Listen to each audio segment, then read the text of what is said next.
Je vous propose, pour avancer, donc, de visionner l'intervention de Théodore Oda-Zingwa par vidéo, puisque vraisemblablement empêché par nos tribulations municipales, il n'a pas obtenu de visa pour venir se rendre dans la France éternelle. Donc nous allons l'écouter en vidéo. Donc je rappelle qu'en 1994, il était secrétaire général du FPR et chef du cabinet de Paul Kagame, ancien ambassadeur à Washington.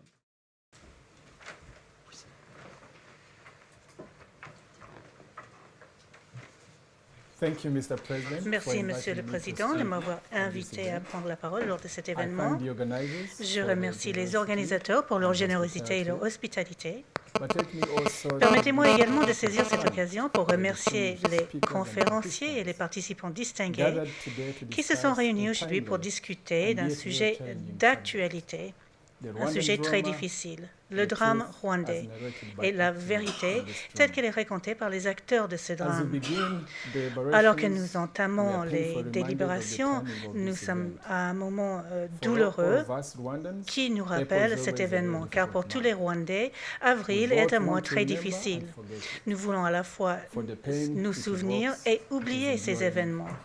La douleur qu'elle évoque est durable et sans fin. 20 ans plus tard, on se souvient encore de l'horreur quand les Rwandais ont tué les Rwandais. Alors, je vous demande bien de prendre un instant de silence, une minute de silence, pour se souvenir de tous ceux qui ont perdu la vie pendant le génocide et les massacres de 1994.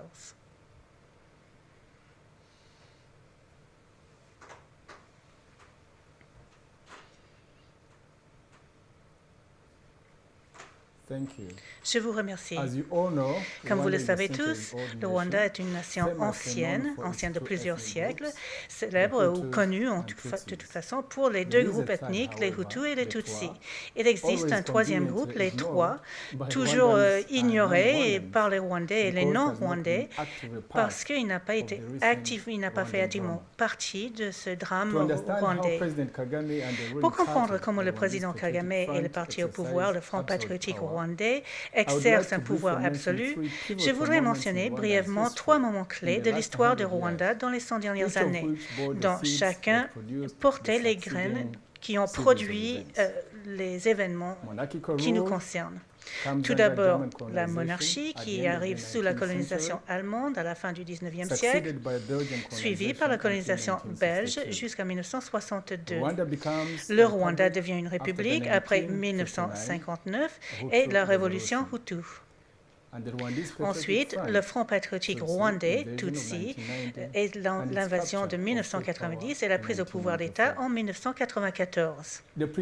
La période avant 1959 a vu l'émergence d'une population Hutu marginalisée, dirigée par une élite qui a contesté la monarchie. La naissance de la République du Rwanda et la fin de la colonisation belge était un phénomène violent.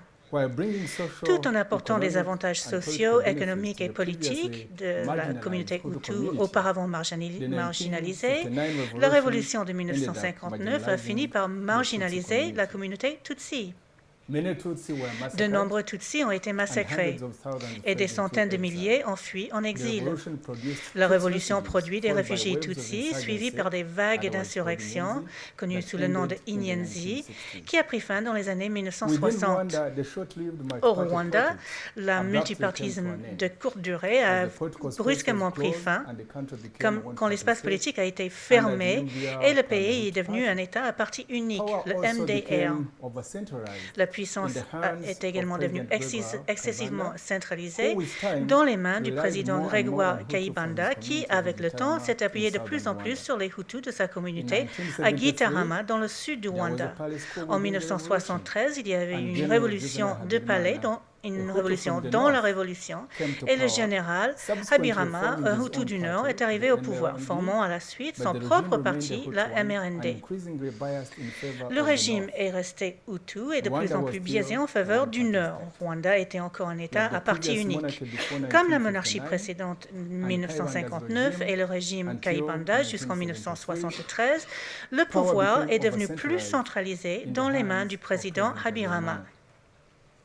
Les Tutsis sont restés en exil et marginalisés au sein du pays. Vers la fin des années 1980 et le début de 1999, le régime du président Habyarimana avait perdu de l'élan et était l'objet d'attaques à l'intérieur des partis politiques, essentiellement des Hutus du Sud, et d'une invasion par les réfugiés Tutsis, le FRP, de l'Ouganda. Sous la pression politique, économique, militaire et diplomatique, le président Habyarimana a, contre-cœur, négocié l'accord de paix d'Arusha avec le FPR. L'accord de paix a fourni une vision pour la démocratisation et la primauté du droit, le partage du pouvoir entre le MRND, le FRP et d'autres partis politiques d'opposition, la création de nouvelles institutions de sécurité, notamment l'armée et la gendarmerie, et le retour des réfugiés de 1959. Pendant un bref moment, les Rwandais ont exprimé l'espoir que la paix, la réconciliation, la démocratie et la primauté du droit venaient enfin au Rwanda. Puis, le général Kagame a frappé, ordonnant le tir contre l'avion dans lequel le président Habyarimana, le président du Burundi, Cyprien Ntaryamira, les citoyens français et d'autres personnes ont été tués. Cet assassinat a déclenché le génocide et les massacres. Le FPR finalement a capturé le pouvoir de l'État en juillet 1994 en remportant la guerre civile et a mis fin aux accords de paix d'Arusha tels que nous les connaissons. Alors que le Rwanda commémore les 20 ans de règne du président Paul Kagame, cette règne de terreur, il est important d'identifier les aspects fondamentaux de sa stratégie visant à rester en pouvoir et garder un pouvoir absolu. Tout d'abord parce qu'elle était la puissance obtenue par des moyens violents et par une minorité, il a dû chercher une légitimité grâce à la construction d'un récit, d'un discours, une histoire pour ainsi dire, qui commence par le génocide et qui définit la raison d'être de son régime. Selon ce récit, les extrémistes Hutus ont abattu l'avion du président Habyarimana afin de trouver une raison pour démarrer le génocide.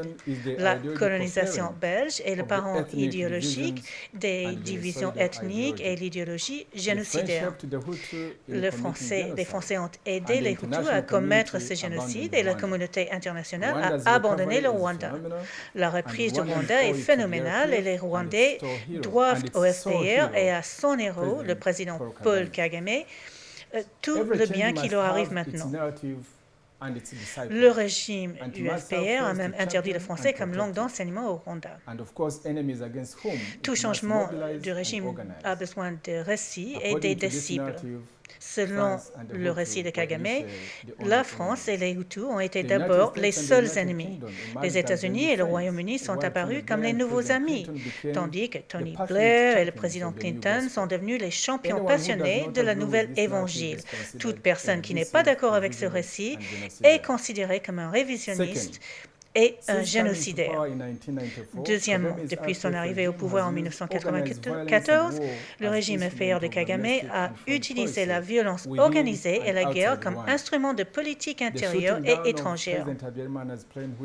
Le tir contre l'avion du président Habyarimana qui a déclenché le génocide, l'assassinat des évêques et des prêtres rwandais, le rapport de Robert Gersony qui a documenté les massacres à grande échelle par le FPR, les massacres de Kibo en 1994, le rapport Mapping de l'ONU de 2010 qui documente les crimes de guerre, les crimes contre l'humanité et même les actes possibles de génocide contre les Hutus, les assassinats d'opposants au Rwanda et à l'étranger, pour n'en citer que quelques-uns. En 1994, comme nous l'avons dit, le président du Burundi, Cyprien Ntaryamira, a été assassiné. En 2001, Kagame a fait assassiner le président du République démocratique de Congo, Kabila, après avoir envoyé 2 fois ce pays, et en maintenant sa présence à travers les proxys comme M23. Près de 6 millions de Congolais ont péri en raison des politiques et actions du Kagame en RDC. Les troupes de Kagame ont combattu les troupes ougandaises en RDC en 2000. Il a repris les combats avec la Tanzanie et maintenant avec l'Afrique du Sud. Il a combattu en Zimbabwe, en Angola et en Namibie à différents moments. Troisièmement, au sein des institutions militaires et de sécurité, il a créé une armée à l'intérieur de l'armée, ce qui s'appelle la garde républicaine et les forces spéciales, les services de renseignement et des réseaux informels en concurrence, tout en retranchant ou en marginalisant et montant les uns contre les autres. Les militaires sont l'épine dorsale du gouvernement de Rwanda. Le président Kagame traite des grandes politiques et des décisions avec les commandants militaires de haut rang avant d'en discuter avec des membres du gouvernement ou des civils. Les civils dans le gouvernement sont des serviteurs technocratiques de l'armée. Les forces rwandaises de défense sont en substance pas une armée nationale. Elles doivent l'allégeance non pas à l'État ou ses habitants, mais à une seule organisation politique, le Front patriotique rwandais et son chef suprême, le président Kagame. Il n'est pas étonnant qu'il appelle le RDF « mon armée » et ses dirigeants mes officiers. Mesdames et messieurs, le RDF est réparti dans tout le pays et ses agents sont déployés à travers le monde dans les ambassades et comme des agents dans un vaste réseau mondial. Ils remplissent de nombreuses fonctions politiques au nom du FPR. Les militaires sont responsables de la mobilisation pour le parti. Ils convainquent ou contraignent les leaders d'opinion à se joindre à la cause du FPR. Les officiers militaires sont responsables de la supervision des agents des collectivités locales que le FPR met en place. Le RDF est responsable de la fraude électorale en faveur du FPR et les officiers militaires sont responsables de veiller à ce que les opposants au régime soient partout identifiés et éliminés. Il ne faudrait pas oublier que les officiers du RDF sont presque 100% des Tutsis.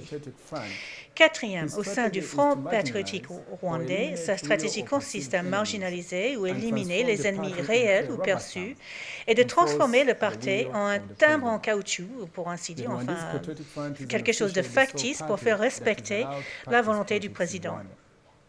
Le parti est l'outil de Kagame pour contrôler tous les aspects de la vie au Rwanda. Le parti contrôle le pays par les fonctionnaires qui désignent. Les membres représentent l'écrasante majorité de l'ensemble des institutions. Le parti maintient un contrôle strict de tous ses fonctionnaires en leur demandant de prêter serment et à travers des procédures disciplinaires qui sont une violation des lois qui exigent que certains fonctionnaires soient indépendants. Les fonctions de secrétariat du parti font en fait un bureau parallèle à celui du Premier ministre. Le secrétariat FPR est responsable de la nomination de tous les fonctionnaires civils, y compris les ministres, les juges et les législateurs.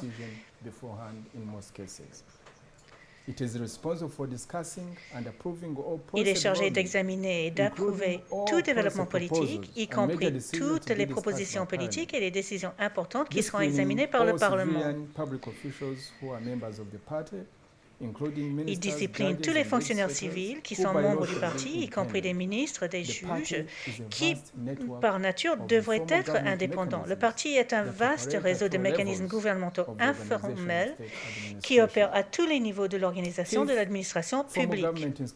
Cinquièmement, les institutions gouvernementales formelles, le Parlement, le judiciaire et l'exécutif, sont situées très loin dans l'échelle de la structure du pouvoir au Rwanda.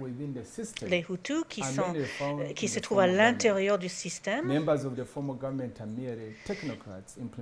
étaient des membres souvent du gouvernement précédent. Mais ils n'ont aucune influence, sauf s'ils ont des connexions, des liens très forts dans le parti, avec l'armée ou avec le président et son épouse. En fait, le FPR veille à ce que les plus importants ministres du gouvernement sont des membres Tutsis de confiance. Les institutions qui sont les plus critiques pour les stratégies du président Kagame pour maintenir le pouvoir absolu sont tous contrôlées par les Tutsis. Par exemple, la Banque centrale, le ministère des Finances, le ministère de la Santé, la Trésorerie, le ministère de la Justice et le ministère des Affaires étrangères. Sixièmement, en ce qui concerne les partis politiques, la stratégie est de coopter, corrompre, marginaliser et éliminer tous les autres partis politiques. Depuis l'expérience très courte de travailler avec un système multiparti en 1995, le FPR du président Paul Kagame a complètement fermé l'espace politique à d'autres partis politiques. Les seuls partis qui sont autorisés à exister et de fonctionner au Rwanda sont ceux qui sont alliés au FPR. Les leaders de l'opposition qui ont osé exercer le droit de participer à la politique rwandaise ont été emprisonnés. Je parle de l'ancien président Bizimungu, Charles Nakatiru-Ntinka, Victor Ingabire, Bernard Ntanga, Deo Mushadi et autres. Ils ont été tués ou finis en exil. Septièmement, l'espace proche pour les médias indépendants, la société civile et l'expression intellectuelle libre. On voit que les journalistes, des militants des droits de l'homme et les dirigeants des ONG ont été emprisonnés, tués en dehors ou dans le Rwanda, et les journaux indépendants ont été interdits. Huitièmement, le président Kagame utilise la terreur comme stratégie. Les journalistes rwandais se sont obligés de vendre l'image de Kagame comme l'héros et le sauveur du Rwanda. Il est crucial pour que le Rwanda est fortement dépendant de l'aide et sa réputation à l'Ouest, le célèbre chef des émergents, le Singapour de l'Afrique. Il est nécessaire pour donner une image très soft à l'étranger de Rwanda, notamment aux États-Unis et au Royaume-Uni. Donc, à travers les efforts de lobbying, les relations publiques, l'accès aux médias, ces différents animateurs, j'ose pas les appeler des journalistes, aident à l'autopromotion du président Kagame et le protègent de la reddition et des comptes qu'il devrait avoir à rendre pour les crimes qu'il a commis au Rwanda. Le président Bill Clinton et l'évangéliste américain Rick Warren font partie de ces groupes de personnes qui promeuvent sans vergogne l'image de Paul Kagame comme un des visionnaires, comme un des dirigeants les plus visionnaires dans le monde. Neuvièmement, par son contrôle personnel et absolu des questions d'argent, le président Kagame finance une stratégie en 3 volets pour maintenir son contrôle au pouvoir du Rwanda. D'abord, établir les systèmes de renseignement qui sont en mesure d'identifier et de neutraliser toutes les menaces réelles ou perçues. Et deuxièmement, le maintien d'une armée forte qui est capable à la fois de protéger le régime et projeter sa puissance à l'étranger, et troisièmement, assurer des ressources pour financer les activités des institutions militaires et de sécurité qui le maintiennent au pouvoir. Pour ces raisons, le président Kagame s'appuie à la fois sur des ressources publiques et les activités commerciales du FPR.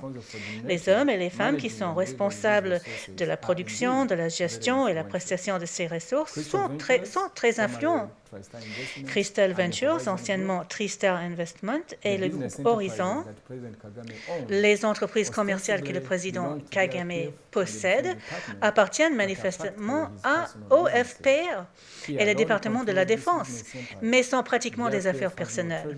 Lui seul contrôle cette entreprise, cet empire commercial.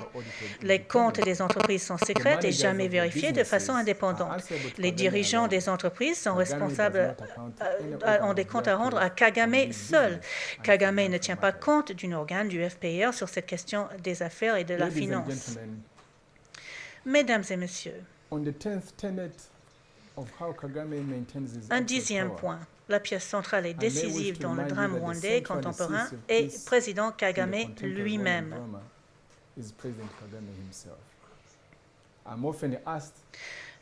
On me demande souvent qu'est-ce qui motive Paul Kagame. Comment est-ce que son caractère, façonné par son statut de réfugié à un jeune âge, son implication dans les guerres violentes au Ouganda et en RDC ont eu un impact sur sa vision de la vie. Depuis les années 1980, Paul Kagame a été au centre des conflits violents couvrant les territoires de l'Ouganda, le Rwanda et la République démocratique du Congo. Dans ces conflits, il y a eu des destructions massives de vies et d'autres violations atroces des droits de l'homme. Kagame porte personnellement la responsabilité de certains de ces crimes, y compris des assassinats et d'autres violations graves des droits de l'homme. Après une vie de violence inimaginable, Kagame n'est rien d'autre qu'un tueur en série et un meurtrier de masse, une personne sans aucun regret ou remords pour les actes de violence que lui-même ou d'autres ont commis sous ses instructions. Il n'y a pas d'excuse à ce sujet. Au contraire, il met un point dans les conversations publiques ou privées pour dire que ses adversaires doivent mourir. À propos de sa récente victime, le colonel Patrick Karegeya, assassiné à Johannesburg, en Afrique du Sud, Kagame a dit froidement, le Rwanda n'a pas tué cette personne, mais j'aurais souhaité le faire. Je l'aurais vraiment souhaité. Interrogé sur l'attentat contre l'avion du président Habyarimana, il a dit « Je m'en fous ». Il est implacable. Il prend toujours plus de risques, bien au-delà du comportement rationnel. Quelques semaines après avoir assassiné le colonel Karegeya, les agents rwandais ont tenté d'assassiner le général Nyamwasa pour la troisième fois, déclenchant une crise diplomatique entre l'Afrique du Sud et le Rwanda. Probablement en raison de ces crimes passés, le président Kagame est très paranoïaque à propos de sa sécurité et de sa place au pouvoir. Kagame estime que le nom ou la réputation d'une personne est son bien le plus précieux. Il a donc créé une fausse réputation de frugalité, d'incorruptibilité, de responsabilité du gouvernement et de héros militaire qui a arrêté le génocide. Préserver cette fausse image est essentiel à la préservation du monopole de Kagame au pouvoir au Rwanda.